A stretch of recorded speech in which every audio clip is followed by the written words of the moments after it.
1Peter 4 from the Net Bible.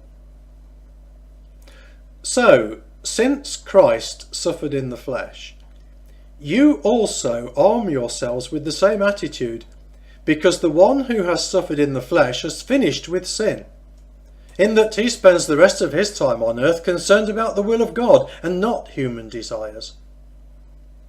For the time that has passed was sufficient for you to do what the non-Christians desire. You lived then in debauchery, evil desires, drunkenness, carousing, drinking bouts, and wanton idolatries. So they are astonished when you do not rush with them into the same flood of wickedness, and they vilify you. They will face a reckoning before Jesus Christ, who stands ready to judge the living and the dead.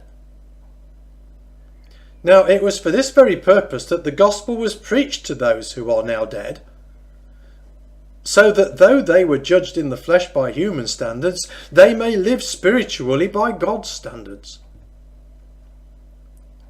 Service, suffering and judgment. For the culmination of all things is near. So be self-controlled and sober-minded for the sake of prayer. Above all, keep your love for one another fervent, because love covers a multitude of sins. Show hospitality to one another without complaining. Just as each one has received a gift, use it to serve one another as good stewards of the varied grace of God. Whoever speaks, let it be with God's words. Whoever serves, do so with the strength that God supplies, so that in everything God will be glorified through Jesus Christ. To him belong the glory and the power forever and ever. Amen.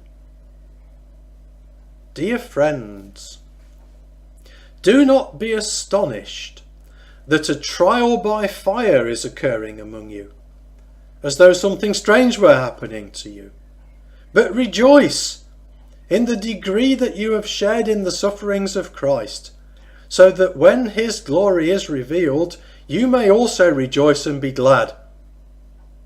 If you are insulted for the name of Christ, you are blessed, because the Spirit of glory, who is the Spirit of God, rests on you.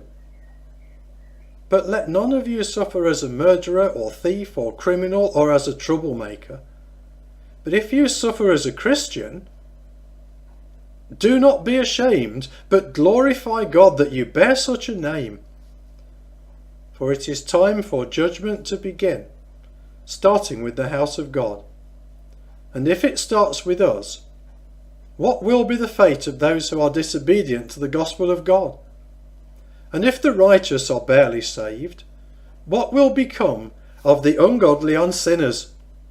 So then, let those who suffer according to the will of God entrust their souls to a faithful Creator as they do good.